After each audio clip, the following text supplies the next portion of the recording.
Ang parang pagtaas ng tubig na forceful energy ay unang bumulwak at pagkatapos ay bumagsak ng may nakakabinging impact. Hindi namin ito mapipigilan. Sa ilalim ng malakas na rebound, bahagyang tumatag ang apat na avatar. Ngunit ang napakalaking puwersa ay tila tinatangay pa rin ng hangin pataas. Si Shibuya, na nasa kalagitnaan pa lamang, ay nakaramdam ng napakalaking enerhiya na sumusugod sa kanya. Kumunot ang kanyang noo, at bamulong siya, masama ito. Agad niyang ipinag-cruise ang kanyang mga braso sa harap niya, tinatangkang harangin ito. Gayunpaman, sa sumunod na segundo, siya ay tinangay paatras. Bumagsak siya sa mahigit 10 puno bago dahan-daang lumapag. Nagmamadaling lumapit ang mangingisda upang tulungan siyang tumayo, binatang bayani. Nagkita tayong muli. Damyugo ang bibig ni Shibuya, ngunit wala siyang oras na atupadyan ito. Aftermath lang ito. Ginamit niya ang lahat ng kanyang lakas upang harangin ang aftermath, at ang mga pinsalang tinamo niya ay nasa katanggap-tanggap pa ring saklaw. Pinahid ang dugo sa sulok ng kanyang bibig, patuloy na lumipad pasulong si Shibuya. Sumunod nang malapit ang mangingisda, nagmamadaling sumisigaw, binatang bayani. Hintayin mo ako. Sa panig ni Lasho, nakita ni Duanxing ang parang alon na enerhiya na papalapit at, sa halip na matakot, nakaramdam siya ng pananabik sa kanyang puso. Sa wakas ay dumating na ang pagkakataong patunayan ang kanyang sarili. Agad na inactivate ni Duanxing ang kanyang avatar, inilagay ito sa harap ng flying chariot, at sumigaw, "Ako ang harang." Banal na tae. Balak ni Lasho na gamitin ang pambihirang kapangyarihan ng heavenly writing upang harangin ang mga enerhiyang ito, ngunit naunahan siya ni Duanxing.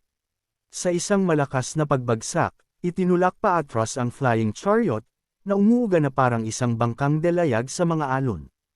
Kumunot ang noo ni Lasho, pinatatag ang kanyang sarili, at naisip, hindi na gaanong marami ang natitirang cooldown time, huwag kang mabaigo sa kritikal na sandali. Sa sandaling iyon, ang tatlong anyo ni Yu Shangrong, sa ilalim ng sabay na atake ng Ruling the World, at Mysterious Heavenly Starlight, ay agad na naglaho, nagsasama-sama muli sa isa. Ipinadala si Yu Shangrong na lumilipad paatras.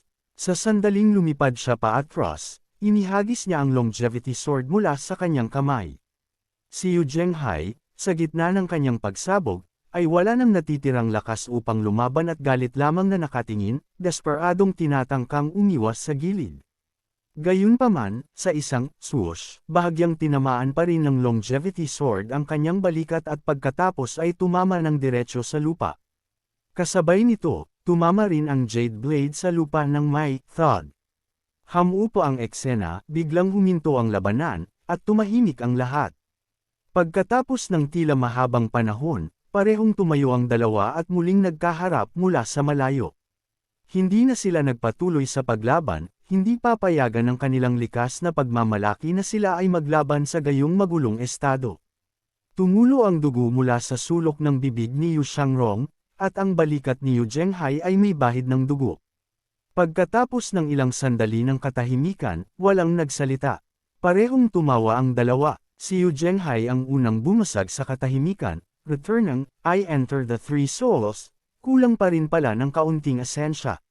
Bahagyang kumunot ang noo ni Yu Shangrong, ang ruling the world ay kulang sa kumpiyansa ng isang emperador. Wala ka ng primal energy. Wala ka na ring primal energy. Kaya, bumangon ang tanong, sino ang nanalo, at sino ang natalo? Sa isang sandali, parehong medyo nahihiya. Tiyak, hindi maaaring unilaterally na magdeklara ng tagumpay, tama. Ang Four Great Protectors ay mula sa Underworld Sect at walang karapatang humatol sa labanang ito. Kaya, mayroon lamang isang angkop na tao. Parehong naisip ni Yu Zhenghai at Yu Shangrong. Ang parehong tao, si Shibuya. Banggitin mo ang demonyo, at lilito siya. Panganay na kapatid. Lumitaw si Shibuya sa kanilang paningin, magalang na yumuyuko, pagbati, panganay na kapatid, pagbati pangalawang kapatid. Tumango si Yu Zhenghai, dumating ka sa tamang oras, ikapitong kapatid. Tumingin din sa kanya si Yu Shangrong, ikapitong kapatid, mabuti at narito ka. Nagsalita si Yu Zhenghai, sabihin mo sa amin, sa pagitan ng pangalawang kapatid at ko, sino ang nakahihigit? Seryoso ring tumingin sa kanya si Yu Shangrong at sinabi, "Ikapitong kapatid, humatol ka lang ng tapat. Sino ang mas mahusay, ako ba o ang panganay na kapatid?" Nang marinig ito, natigilan sandali si Siwuya. Ano ang kinalaman nito sa akin? Hindi ba ninyo maaaring matukoy ang panalo sa pamamagitan ng inyong pag-e-stream? Nandito rin ako para makita ang resulta. Kinakabahan ako dito, online at naghihintay. Paano ako sisigot? Si Siwuya, na napakatalino, ay mabilis na yumuko at sinabi, "Tabla." Nasugatan ng Ruling the World ng panganay na kapatid ang pangalawang kapatid, at nasugatan ng Return Home ng pangalawang kapatid ang panganay na kapatid. Tabla. Pagkasabi nito, nakaramdam siya ng pagmamalaki sa kanyang talino. Gayunpaman, sabay-sabay na bumaling sa kanya ang mga mata ni Yu Zhenghai at Yu Shangrong, na tila hindi nasisiyahan sa kanyang sagot. Kumunot ang noo ni Siwuya, iniisip sa sarili na hindi ito maganda, dahil sa sobrang talino, tila nagawa kong masaktan silang dalawa.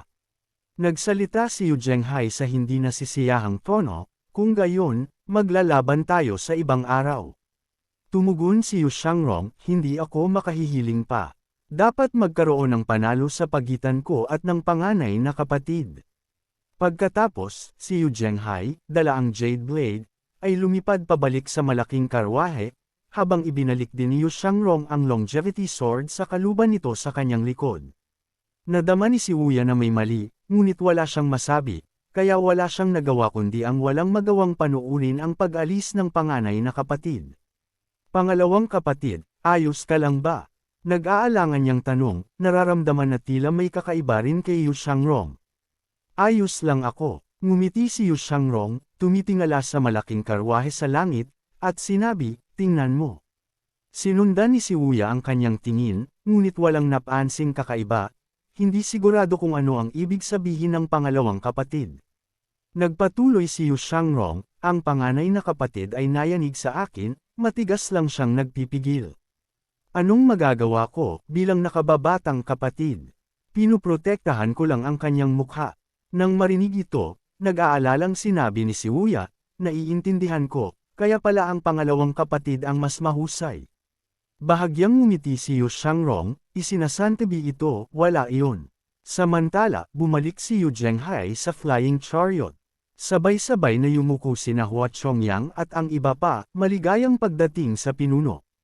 Si Yu Zhenghai, na walang imik, ay pumasok sa Flying Chariot na walang ekspresyon at umupo sa kanyang upuan ng may dignidad at tikas. Pagkatapos, sa isang mahinang ungol, isang bakas ng sariwang dugo ang tumulo mula sa sulok ng kanyang bibig. Bagamat hindi gaanong marami, sapat na ito upang patunayan na si Yu Zhenghai, ang pinuno ng nangungunang demonyong sekta na nakatalo sa hindi mabilang na mga kalaban, ay nasugatan. Tiningnan siya ng 4 Great Protectors nang may pagkabigla. Pinunasan ni Yu Zhenghai ang dugo at sinabi sa isang mahigpit na tinig, "Huwag ninyong ipagsabi ito." Tumango si Hua Chongyang, pagkatapos ay itinaas ang kanyang kamay upang magbigay ng utos. Umikot ang Flying Chariot, patungo sa Purple Mist Mountain. Bigla, itinuro ni Hua Chongyang ang pababa, "Pinuno, tingnan ninyo." Sinundan ng 3 Protectors ang direksyon na itinuturo ni Hua Chongyang, ito ay isang mas maliit, mas madilim na Flying Chariot na nakasabit sa pagitan ng 2 malalaking sanga. Naguguluhang tanong ni Bai Yuqing, "May iba pa ba?" Sumagot si Di Qing na may pagyuko, "Pinuno, ang mga taong ito ay walang galang. Hinihiling ko ang pahintulot na lumaban, upang puksain sila." Galit na si Yu Zhenghai nang magsalita siya ng walang pakialam, "Sige." Pagkasabi niya, biglang nakita ni Bai Yuqing ang isang kumpol ng maswerteng enerhiya na sumusugod patungo sa Flying Chariot. "Ano iyon?" Sumulyap sandali si Yu Zhenghai, inililipat ang kanyang tingin mula sa maswerteng enerhiya patungo sa tuktok ng Flying Chariot.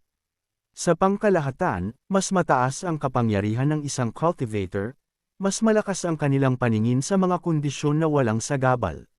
Sa sulyap na ito, agad niyang nakilala ang pamilyar at matanda ng figure, ito pala ang kanyang master. Pinagpawisan siya ng malamig, natakot, nagbago ng husto ang kanyang mukha, nanigas ang kanyang katawan, sinundan ng isang pag-ubo. Hindi pa malinaw na nakikita ng Four Great Protectors ang maswerteng enerhiya, nagmamadaling lumingon, nagpapakita ng pag-aalala, pinuno. Nagkunwaring kalmado si Yu Zhenghai, umiling, ayos lang ako. Umalis na tayo, buong bilis pabalik. Si Bai Yuqing, na nakakita sa seryosong ekspresyon ng pinuno at sa kanyang pag-ubo, ay nag-isip na ang pinuno at si Yu Shangrong ay malubhang nasugatan sa kanilang labanan, at tila hindi maganda ang sitwasyon, mabilis na sumagot, ang iyong utos ay aking kagustuhan. Pagkatapos ay bumilis ang flying chariot, mabilis na naglalaho sa langit. Ang flying chariot ng Demon Slaying Sect, na hindi nakayanan ang puwersa ng banggaan sa pagitan ni Yu Zhenghai at Yu Shangrong, ay nasira at lumapag sa lupa, hindi na makalipad muli.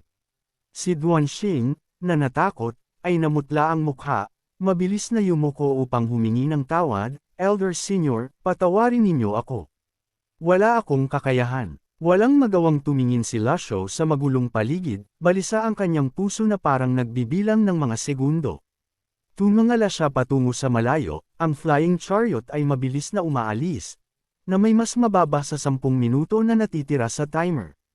Iyon lang ang natitirang taksil na mga disipulo, ibinaling niya ang kanyang tingin patungo sa Hundred Leaves Lake, nag-iisip, Yu Shangrong at si Wuya, wala sa kanila ang Four Great Protectors na nagbabantay sa kanila, saan sila tatakbo. Ang gayong matinding duelo, tiyak na nagtamo ng malubhang pinsala ang pareho, at malamang na naapektuhan din si Wuya. Kapag natapos na ang oras, ito ay magiging isang magandang pagkakataon upang harapin ang taksil ng mga disipulo. Sa Hundred Leaves Lake, si Yu Shangrong, na nakatalikod, ay mahinang nagsabi, pagkatapos ng labanang ito, aalis na ako sa mundo. Nakababatang kapatid na si Wuya, maaari ka nang umalis. Ngunit medyo naguluhan si Wuya, sigurado ka ba? Bumantong hininga si Yu Shangrong, kung kahit ikaw, nakababatang kapatid na si Wuya, ay hindi nauunawaan ang aking mga intensyon, sino pa ang maaasahan ko? Desidido na ako, dapat mong maunawaan. Tumingin siya sa malayo, tila naliwanagan, na walang natitirang alalahanin sa kanyang puso. Nag-alangan sandali si Wuya, pagkatapos ay nagtanong, paano ko ito ipapaliwanag sa panganay na kapatid? Malamig na sumagot si Yu Shangrong, nasugatan na siya, tapos na ang labanan, hindi na niya ako hahabulin. Nagpatuloy si Wuya, pangalawang kapatid, sinusuportahan ko ang iyong desisyon na umalis sa mundo, ngunit hindi ito nangangahulugang kailangang putulin ang lahat ng ugnayan. Bago pa niya matapos, narinig niyang malamig na binigkas ni Yu Shangrong ang isang salita, umalis ka. Agad na natigilan si Wuya, nilunok ang natitira niyang mga salita. Ang karaniwang banayad, mapagpakumbaba, at magalang na pangalawang kapatid ay nagsalita ng napakasakit. Hindi kailanman gumamit ang pangalawang kapatid ng mga salitang tulad ng, umalis ka, sa sinuman. Sa puntong ito, walang silbi ang mas maraming salita. Tulad ng sinabi ng pangalawang kapatid, mayroon bang sinuman sa mundong ito na mas nakauunawa kay Yu Shangrong kaysa sa kanya? Walang puwang para sa panghihikayat. Mag-ingat ka. Pagkatapos yumuko, naglakad si Wuya patungo sa kakahuyan, at tumahimik ang buong paligid. Naglakad ng mag-isa si Yu Shangrong sa mas malalim na bahagi ng kagubatan. Nang matiyak na walang tao sa paligid, hindi na niya napigilan ang kanyang sarili, nang hina ang kanyang anyo, at hindi niya napigil ang dumura ng isang subaw ng dugo. Sa kabila ng kanyang mga pagsisikap na pigilan ito hanggang ngayon, hindi niya nakayanan ang bumubulusok na dugo at chi sa loob ng kanyang katawan. Ang labanang ito ay tunay na nag-iwan sa kanya ng sugat. Umupo si Yu Shangrong nang nakahalukip-kap, magkapatong ang mga kamay, at nagsimulang magnilay upang patatagin ang kanyang magulong dugo at chi. Sa loob ng ilang hininga, unti-unting kumalma ang kanyang dugo at chi. Gayunpaman, sa sandaling iyon, biglang lumitaw ang isang figure sa kakahuyan. Ang taong ito, na may mahabang buhok at mga balabal, na may dalang mahabang espada, ay naglakad ng sunod-sunod patungo kay Yu Shangrong. Sinala ng sikat ng araw sa pamamagitan ng mga puno sa kanya, bahagyang may balbas ang kanyang mukha at may tanda ng pagtanda. Ang taong ito ay walang iba kundi ang isa sa 3 dakilang panatiko ng espada ng Cloud Sect, si Luo Changqing.